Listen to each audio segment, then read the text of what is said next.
Olá, sejam bem-vindos ao programa Luz com Emmanuel. Hoje vamos conversar sobre o capítulo 120, Conciliação, do livro Pão Nosso, de Francisco Cândido Xavier, ditado pelo Espírito Emmanuel. Conciliação.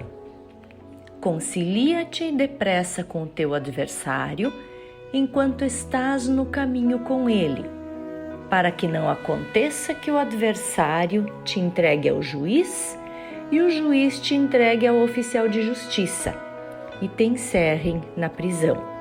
Jesus está em Mateus capítulo 5, versículo 25.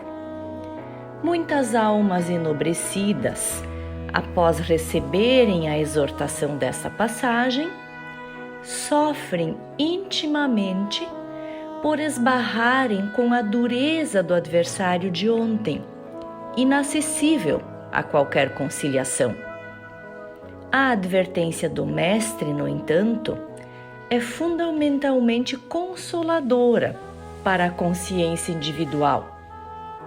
Assevera a palavra do Senhor: concilia-te, o que equivale a dizer: faze de tua parte. Corrige quanto for possível relativamente aos erros do passado. Movimenta-te no sentido de revelar a boa vontade perseverante. Insiste na bondade e na compreensão. Se o adversário é ignorante, medita na época em que também desconhecias as obrigações primordiais e observa se não agiste com piores características. Se é perverso, categoriza-o à conta de doente e dementado em vias de cura. Faze o bem que puderes, enquanto palmilhas os mesmos caminhos, porque se for um inimigo tão implacável que te busque entregar ao juiz, de qualquer modo, terás então igualmente provas e testemunhos a apresentar. Um julgamento legítimo inclui todas as peças, e somente os espíritos francamente impenetráveis ao bem sofrerão o rigor da extrema justiça. Trabalha, pois, quanto seja possível no capítulo da harmonização, mas se o adversário te desdenha os bons desejos, concilia-te com a própria consciência e espera confiante. Neste capítulo, Emmanuel nos brinda com uma mensagem linda, clara, fácil de entender e também muito necessária de ser aplicada. Pois quem de nós não tem seus desafetos, por menores ou simples que sejam? Já no primeiro parágrafo, ele nos fala que sim, muitas vezes tentamos a conciliação com adversários, ou seja, temos boa vontade de nos reconciliar, mas a outra parte é inacessível. Tem uma amiga muito querida que ela conta um caso assim de um familiar do seu esposo e que tem um conflito familiar entre ela e essa pessoa, e ela tem uma dificuldade muito grande de fazer com que esse desafeto tenha uma aceitação por parte da boa vontade dela de querer uma conciliação. Ela não entende exatamente por que isso acontece, mas é uma coisa assim que ela comenta que é muito difícil, elas não se entendem e ela tenta se aproximar, ela tenta conversar, mas não existe uma abertura do outro lado, da outra pessoa, para essa conciliação. Só que é importante que nós percebamos e que nós nos demos conta de que isso não pode ser desculpa para dizermos: não, eu tentei, mas a outra parte não quer, então eu lavo minhas mãos, né? Tanto que Emmanuel continua: né? Às vezes a gente acha que tenta, né? Que se esforça para fazer a nossa parte e a outra parte inacessível. E aí Emmanuel explica que as palavras do Mestre Jesus nos consolam. Por quê? Porque ele quer dizer com o conciliar-te o equivalente a faze a tua parte. Corrige tanto quanto possível os erros do passado, continua Emmanuel, né? Persevera com boa vontade, com bondade e especialmente com compreensão. Por quê? Aí ele dá exemplos. Se o adversário é ignorante, lembra que também havia uma época em que eu éramos ignorantes, desconhecíamos as básicas obrigações que são do perdão, de tentar se conciliar, né? E lembra-se, talvez a gente não fez coisas piores, inclusive, do que esse adversário ignorante agora, né? Se as nossas ações, se as nossas atitudes contrárias não eram até piores do que são dessa pessoa hoje com a qual nós temos que nos entender. Se esse desafeto, se esse adversário é perverso, fala Emmanuel, categoriza-o à conta de doente, mas lembra que um dia ele vai se curar. Então, tenha paciência, compreenda o outro também, que ele também tem seu tempo, que ele também pode ainda desconhecer os benefícios do perdão, os benefícios da conciliação. E aí Emmanuel segue, faz todo o bem que você puder, né? Que nós possamos fazer o bem que nós pudermos, enquanto estamos nesse mesmo caminho. Porque o que acontece?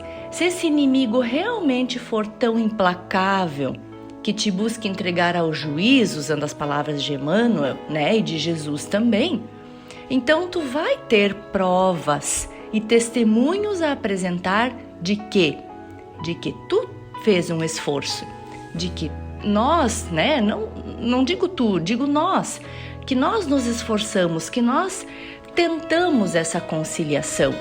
Ou seja, então nós temos um argumento, uma prova de que nós nos esforçamos. Porque, como diz Emmanuel, um julgamento ilegítimo inclui todas as peças.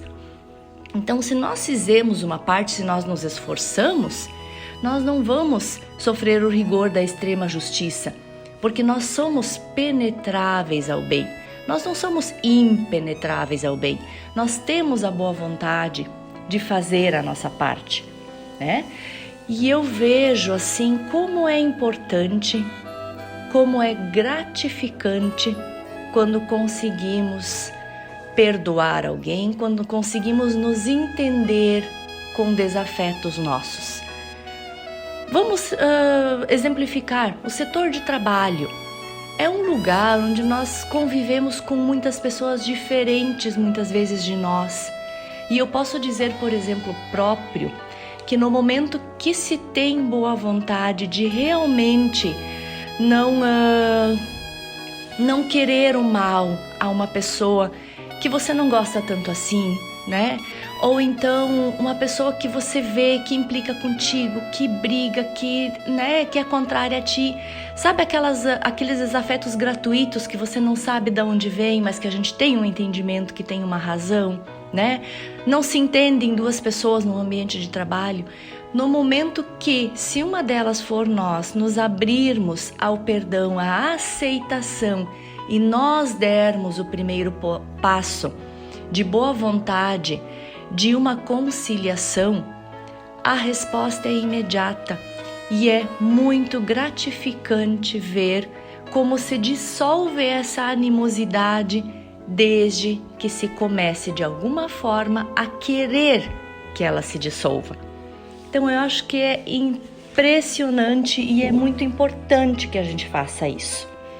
No Evangelho segundo o Espiritismo, no capítulo das Bem-aventuranças dos Misericordiosos, tem uma passagem que fala justamente dessa passagem aqui do Cristo, da reconciliação com os adversários. E aí, o que diz ali? Na prática do perdão, como em geral nada do bem, não há somente um efeito moral, existe também um efeito material. Por quê? Porque a morte não nos livra dos nossos inimigos. Os espíritos vingativos perseguem muitas vezes com seu ódio no além-túmulo aqueles contra os quais guardam rancor. Então, o que acontece? O espírito mau espera que o outro a quem ele quer mal esteja preso em seu corpo. E assim, menos livre, ele pode mais facilmente atormentá-lo, ferir seus interesses, né? O obsidiado e o possesso são, pois, quase sempre vítimas de uma vingança, cujo motivo se encontra em existência anterior e a que a sofreu deu lugar pelo seu proceder. Ou seja, muitas vezes acontece de os desafetos de hoje já virem de uma vida anterior. Importa, conseguintemente, do ponto de vista da tranquilidade futura, que cada um repare quanto antes os agravos que haja causado ao seu próximo, que perdoe os seus inimigos, a fim de que, antes que a morte lhe chegue, esteja apagado qualquer motivo de dissensão ou toda causa fundada de ulterior animosidade. Quando Jesus recomenda que nos reconciliemos o mais cedo possível com o nosso adversário, não é somente objetivando apaziguar as discórdias da nossa atual existência, é principalmente para que elas não se perpetuem nas existências futuras. E é aí que eu comento aquela questão de que a gente tem desafetos às vezes e acha que não sabe de quê, né? Da onde vem aquilo ali? Tem uma razão, nós podemos não saber, mas resta a nós tentarmos essa conciliação. Eu acho que isso é muito importante. Num outro trecho do mesmo capítulo, tem uma exortação maravilhosa, né? Que devemos seguir. Espíritas, de quem é? De Simeão, tá? Isso foi em Bordeaux, 1862. Espíritas, diz ele, jamais vos esqueçais de que tanto por palavras como por atos, o perdão das injúrias não deve ser um termo vão. Pois que vos dizeis espíritas, sede-o realmente. Então, se vocês se dizem que são espíritas, sejam realmente espíritas, né? Olvidai o mal que vos hajam feito e não penseis senão numa coisa, no bem que podeis fazer. Então, perdoem o mal que alguém fez a vocês e pensa no bem que você pode fazer em troca. E cuida, portanto, de expungir também dos pensamentos todo o sentimento de rancor, porque Deus sabe o que demora no fundo do coração de cada um de seus filhos. E aí ele conclui dizendo assim: feliz, pois, daquele que pode todas as noites adormecer dizendo: nada tenho contra o meu próximo. E aí, seguindo de novo o texto de Emmanuel aqui. Trabalha, pois, quanto possível nessa harmonização. Mas se o adversário te desdenha os bons desejos, concilia-te com a própria consciência e espera confiante. Então, traduzindo ou explicando um pouquinho melhor, façamos a nossa parte. Se o adversário, se o desafeto, se aquela pessoa que não nos quer tão bem não aceita ou ela não quer, não é por isso que nós devemos deixar de fazer a nossa parte. A nossa consciência tem que estar tranquila e confiante devemos esperar na certeza de que tenhamos feito a nossa parte. Porque o perdão é extraordinário, gente. Ele não é só para o outro. Toda vez que nós perdoamos os inimigos, nós pedimos perdão para nós mesmos. Porque, de alguma forma, nós temos alguma culpa com aquele desentendimento que existe. E se nós perdoarmos, Deus também nos perdoará. Fiquemos agora com a música A Força do Perdão, de Sérgio Lopes, para a reflexão.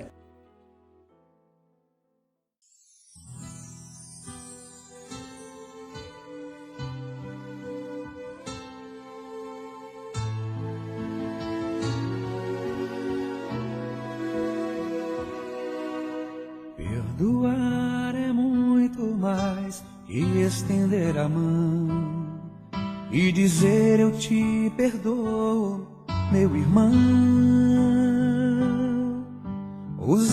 voz é fácil, apertar a mão também.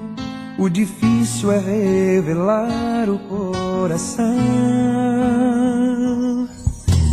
Mas se o coração perdoar, é fácil perceber, pois o coração é cúmplice do olhar. Perdão que sai do coração é joia rara de encontrar, e está na sinceridade de um olhar. Se eu te machuquei, reconheço que errei. Eu agora percebi quanto mal eu te causei. Como vou falar de amor se eu não souber amar?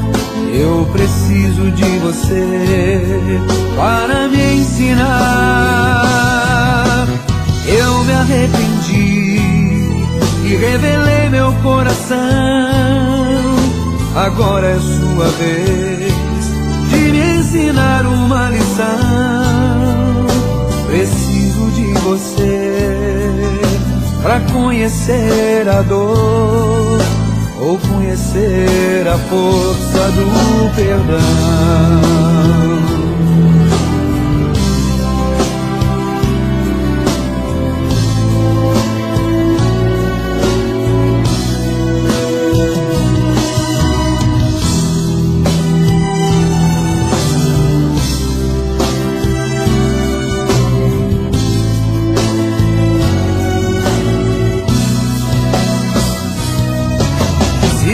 Te machuquei, reconheço que errei. Só agora percebi quanto mal eu te causei. Como vou falar de amor se eu não souber amar? Eu preciso de você para me ensinar. Eu me arrependi, revelei meu coração. Agora é sua vez de me ensinar uma lição. Preciso de você para conhecer a dor, ou conhecer a força do perdão.